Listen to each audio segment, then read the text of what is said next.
જય શ્રી કૃષ્ણ મિત્રો, આ વિડીયોમાં ચૈત્ર માસમાં સાંભળવામાં આવતું ઓખાહરણ ગુજરાતી વાર્તા રૂપે સાંભળશું, જે દરેક દર્શક મિત્રોને સાંભળવું ખૂબ જ ગમશે। આ ઓખાહરણ ચૈત્ર માસમાં સાંભળવાથી આખું વર્ષ તાવ, ટાઢિયો, એકાંતરિયો જેવો કોઈ તાવ કે કોઈ રોગ ઘર પરિવારના સભ્યો પર નજર પણ નથી કરતો તેવું ભગવાન શ્રી કૃષ્ણનું વરદાન છે। તથા જ્યારે આ ઓખાહરણ વાંચીએ કે સાંભળીએ ત્યારે હાથમાં 3, 5 કે 7 શેરવાળો દોરો હાથમાં રાખવો। ઓખાહરણ પૂર્ણ થયે આ દોરો ઘરમાં જો નાનું બાળક હોય તો તેને અથવા તો ઘરના પરિવારના દરેક સભ્યોને પણ હાથના કાંડે બાંધી શકાય। આમ કરવાથી ઘરના બાળકોને કે પરિવારના સભ્યોને આખું વર્ષ તાવ નહીં આવે, કોઈ રોગ તેની પાસે પણ નહીં આવે। કારણ કે ઓખાહરણમાં કહ્યું છે કે ભગવાને જ્યારે તાવને દોરડાથી બાંધ્યો હતો ત્યારે તાવે ભગવાનને આજીજી કરી પોતાના રહેવાનું સ્થાન માંગ્યું અને કહ્યું કે હે મહારાજ, જે હરિવાણી બોલશે તેને ત્યાં અમે નહીં જઈએ। ત્યારે ભગવાન વાણી બોલ્યા કે ચૈત્ર માસમાં સાંભળે જે ઓખાહરણ તેના સપનમાં જાશો તો છેદી નાખીશ શીશ।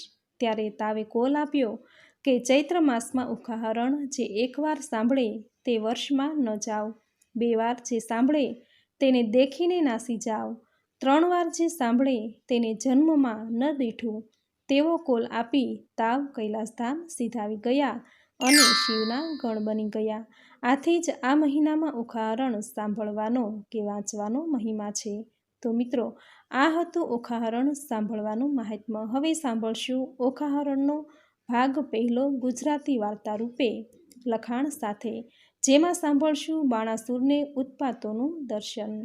બોલો ભગવાન ભોળાનાથની જય, બોલો ભગવાન શ્રી કૃષ્ણની જય। જન્મેજયે પૂછ્યું, હે વિદ્વાનોમાં પ્રિય શ્રેષ્ઠ, મેં તમારા મુખેથી વિવિધ મહાપરાક્રમી રાજાઓના ચરિત્રો સાંભળ્યા છે।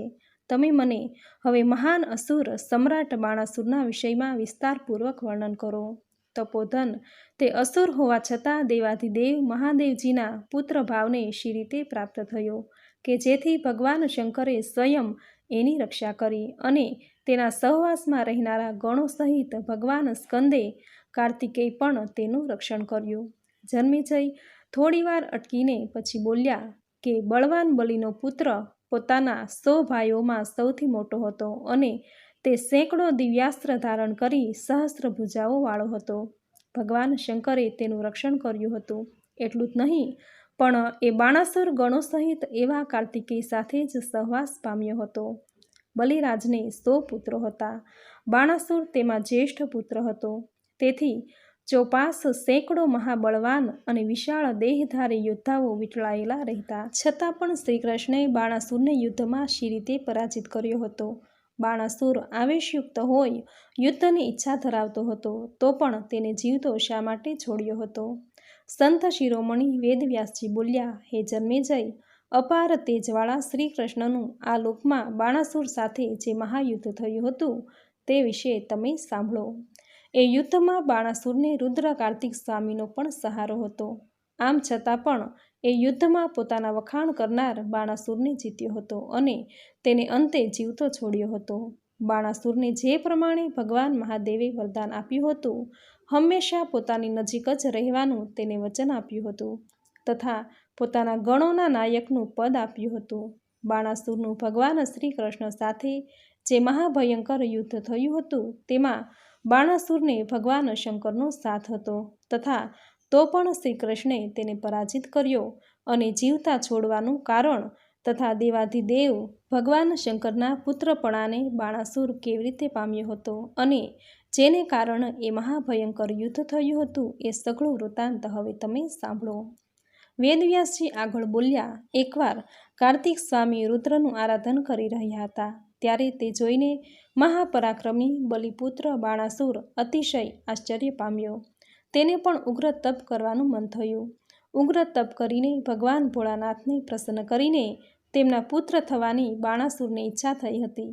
આથી બાણાસુરે તપ કરીને પોતાનું શરીર ક્ષીણ કરી નાખ્યું અને હું પોતે મોટો તપસ્વી છું તેવી આત્મશ્રદ્ધા કરવા માંડી। તેના ઉગ્ર તપથી ભગવાન ભોળાનાથ ઉમા માતા સહિત પ્રસન્ન થયા અને નીલકંઠે પરમ પ્રીતિને પ્રાપ્ત કરીને બાણાસુરને કહ્યું કે માંગ માંગ, તું માંગે તે આપું, તારું કલ્યાણ થાવું. ત્યારે બાણાસુરે આંખો ખોલી અને મહેશ્વરને કહ્યું, હે ત્રિનેત્રધારી પ્રભુ, આપ મારા તપથી ખરેખર પ્રસન્ન થયા હો અને મને વરદાન આપવા માંગતા હો તો બસ હું એટલું જ માંગુ છું કે હું માતા ઉમાદેવીનો પુત્ર થવા ઈચ્છું છું. બીજું મારે કંઈ ન જોઈએ. આ સાંભળીને ભોળાનાથે ધીમું હાસ્ય રેલાવતા તથાસ્તુ કહી દીધું અને પછી પાર્વતીજી સામે જોઈને ભોળાનાથે કહ્યું કે આ બાણાસુરને તમે કાર્તિકેયજીના નાના ભાઈ તરીકે સ્વીકારો, જે આજથી જ તમારો પુત્ર છે તેનો તમે સ્વીકાર કરો. કાર્તિકેયજી અગ્નિથી ઉત્પન્ન થયા છે. શોણિતપુરમાં તેમનું જે રીતે પ્રાગટ્ય થયું છે તે જ પ્રદેશમાં આ બાણાસુરનું શહેર હશે. એ શહેર પણ શોણિતપુર તરીકે પ્રખ્યાત થશે. વળી એ શહેરનું હું ચારે તરફથી રક્ષણ કરીશ, તેથી તેના પર કોઈ શત્રુ ચઢાઈ કરી શકશે નહીં. કાર્તિકેયજીએ બાણાસુરને પોતાનું નાનું ભાઈ માનીને અને તેના પર પ્રસન્ન થઈને અગ્નિ સમાન તેજસ્વી અને ધ્વજ અને પ્રદીપ્ત તેજવાળો એક મોર વાહન તરીકે ભેટ આપ્યો હતો. દેવાધિદેવ શંકરના તેજથી દેવો, ગંધર્વો, યક્ષો અને સર્પો પણ તેની સામે યુદ્ધ કરવામાં તૈયાર નહોતા થતા. આમ ભગવાન શંકરની સદાય રક્ષિત હોવાથી બાણાસુર ધમંડી બની ગયો હતો અને પોતાના અપાર બળને કારણે છકી ગયો હતો. તે હંમેશા યુદ્ધ શોધ્યા કરતો હતો. આથી એક દિવસ તે ભગવાન ભોળાનાથ પાસે ગયો. આટલું કહીને વેદવ્યાસજી થોડીવાર માટે અટકી ગયા. ત્યાર પછી લાંબો શ્વાસ ખેંચીને વ્યાસજી આગળ બોલ્યા કે ભગવાન શંભુની સ્તુતિ વંદના કરીને બાણાસુર બોલ્યા કે હે તાત, મેં તમારા આશ્રયથી મદ અને બળના અભિમાનને કારણે સાધ્ય દેવો સહિત અને મરુતગણો સહિત દેવોને અનેકવાર જીત્યા છે. તેથી તેઓ પરાજયથી ખૂબ જ ત્રાસી ગયા છે અને મને પરાજિત કરવામાં નિરાશ થયા છે. તેથી જ આ શહેરમાં આવી સુખેથી વસી રહ્યા છે. કેટલાક દેવો તો મારાથી હારીને સ્વર્ગમાં જઈને આરામથી રહે છે. હવે મારી સાથે યુદ્ધ કરવાવાળું કોઈ રહ્યું નથી. આથી હું યુદ્ધ વિના નિરાશ થઈ ગયો છું. હવે યુદ્ધ માટે મારી ભુજાઓ તલસાટ મચાવી રહી છે અને મારા માટે યુદ્ધ વિના જીવવું વ્યર્થ થઈ ગયું છે. માટે હે શંભુ, કોઈ મારી સાથે યુદ્ધ કરવા આવશે કે નહીં તે વિશે મને આપ જણાવો. હે પ્રભુ, મને યુદ્ધ વિના ક્યાંય ચેન પડતું નથી. માટે મારા પર કૃપા કરો અને કોઈ મારી સાથે મહાભયંકર યુદ્ધ કરે તેવું કરો. બાણાસુરના આવા વચનો સાંભળીને ભગવાન ભોળાનાથ મંદ મંદ હાસ્ય રેલાવતા બોલ્યા, હે મહાન દાનવ, તને જે રીતે તારા વિચારવા મુજબ મહાભયંકર જે યુદ્ધ પ્રાપ્ત થશે તે પ્રકારને તું સાંભળ. અને દાનવરાજ તારો આ ધ્વજ પોતાના સ્થાને સ્થાપિત થયો હશે, છતાં જ્યારે પણ તેનો ભંગ થશે ત્યારે તને મહાભયંકર યુદ્ધ પ્રાપ્ત થશે. ભગવાન ભોળાનાથના આવા વચનો સાંભળીને બાણાસુરના હર્ષનો કોઈ પાર રહ્યો નહીં. તે અતિશય ખુશખુશાલ થઈ ગયો અને પ્રસન્ન ચિત્તે બોલ્યો કે બહુ સારું થયું કે મેં જે 1 સહસ્ત્ર હસ્ત્ર ધારણ કર્યા છે તે નકામા નહીં જાય. આમ કહીને તેના નેત્રો ખુશીના આંસુથી ઉભરાઈ ગયા અને પછી તેણે 500 અંજલિમાંથી ભગવાન ભોળાનાથનું પૂજન કર્યું અને દંડવત પ્રણામ કરીને પોતાના મહેલે જવા તૈયાર થયો. ત્યારે મહેશ્વર બોલ્યા, હે વીર મહાબાહુ, ઉઠ, ઊભો થા. તું તારા 1000 હાથો અને તારા કુળને યોગ્ય એવું અનુપમ મોટું યુદ્ધ પ્રાપ્ત કરીશ. વેદવ્યાસજી આગળ બતાવતા કહેવા લાગ્યા. આમ ત્રિનેત્રધારી ભગવાન શંકરે બાણાસુરને કહ્યું ત્યારે તેણે હર્ષથી અતિ ઉન્નત બનીને તત્કાળ ભોળાનાથને નમન કર્યું અને પછી નીલકંઠે જ્યારે તેને વિદાય આપી ત્યારે શત્રુઓના નગરો પર વિજય મેળવનાર બાણાસુર પોતાના મહેલમાં મોટા ધ્વજગ્રહમાં ગયો અને ત્યાં આરામથી બેઠો. પછી મહાભયંકર અટ્ટહાસ્ય કરતા તેણે પોતાના હથિયાર અને મહાપરાક્રમી મંત્રી કુંભાણને કહ્યું કે મારા મનમાં જે સારા સમાચાર છે તે હું તમને જણાવવા ઈચ્છું છું. આ સાંભળતા જ આશ્ચર્યમાં ગરકાવ થઈ જતા કુંભાંડે બાણાસુરને કહ્યું કે હે મહાન રાજેશ્વરી, મને પ્રિય થાય તેવા કયા સમાચાર તમે મને કહેવા માટે આટલા થનગની રહ્યા છો? તમારા નેત્રો અત્યારે અતિશય ખુશીને કારણે ભીના થયા છે અને અતિ હર્ષથી તમે મને હમણાં જે કંઈ કહ્યું ને તે હું સાંભળવા ઈચ્છું છું. શું તમે કોઈ વરદાન મેળવ્યું છે કે પછી ભોળા શંભુની દયાથી અને કાર્તિકેયજીએ કરેલા રક્ષણ દ્વારા તમે શું ત્રિલોકનું રાજ પ્રાપ્ત કર્યું છે કે પછી રાજ્ય મેળવવાને ભગવાન શંભુએ તમને જણાવ્યું છે? જેના ચક્રના ભયથી ત્રાસેલા દાનવો જળાશય સમુદ્રમાં નિવાસ કરે છે તે શાર્ડિંગ ધનુષ્યધારી ગદાધારી ભગવાન વિષ્ણુ સામે યુદ્ધમાં તમે ઉતરવાના છો. શું તમારા ડરથી લોકપાલ ઇન્દ્ર પાતાળમાં ચાલ્યો જવાનો છે કે પછી હવેથી દિતિપુત્રો વિષ્ણુના ત્રાસથી શું છૂટી જવાના છે કે પછી મહાન અસુરો તમારા બાળ આશ્રયથી પાતાળનો આશ્રય છોડીને સ્વર્ગમાં રહેવા જશે? હે રાજન, તમારા પિતા બલિરાજા વિષ્ણુના પરાક્રમથી દબાઈને આખરે પાતાળમાં વસ્યા હતા. હવે પછી પાતાળના જળ સમૂહમાંથી બહાર નીકળીને શું પોતાના રાજ્યને પ્રાપ્ત કરવાના છે કે પછી હે રાજન, દિવ્ય પુષ્પમાળાઓ અને વસ્ત્રોને ધારણ કરતા અને દિવ્ય માળા અને ચંદન લેપનયુક્ત તેવા તમારા પિતા બલિરાજાના આપણને દર્શન થવાના છે કે હે પ્રભુ, શ્રી વિષ્ણુ ભગવાનના 3 પગલાથી આપણા જે ત્રિલોક હરાઈ ગયા છે તેને આપણે સર્વે દેવોને જીતીને પાછા લાવીશું કે તેમનો ધ્વનિ ગંભીર તથા સ્નેહભર્યો છે અને તેમનો વેગ શંખની ગર્જના જેવો હોય છે તથા યુદ્ધોને જે જીતનારા છે તે નારાયણ દેવને આપણે શું જીતવાના? હે રાજન, વૃષભધ્વજ શંકર તમારા પર કૃપા કરવાને શું તૈયાર થયા કે જેથી આપનું હૃદય હર્ષ આંસુઓથી અતિ કંપી રહ્યું છે? શ્રી શંકરની પ્રસન્નતા અને કાર્તિકેયના મતથી તમે આપણા સર્વની રાજ્ય સંપત્તિને પામ્યા છો. કુંભાંડના આવા વચનો સાંભળીને હર્ષથી થનગનતો અસુરોત્તમ અસ્ખલિત વાણીમાં બોલ્યો, હે કુંભાંડ, મેં દીર્ઘકાળ પર્યત યુદ્ધ કોઈની સાથે કર્યું ન હતું.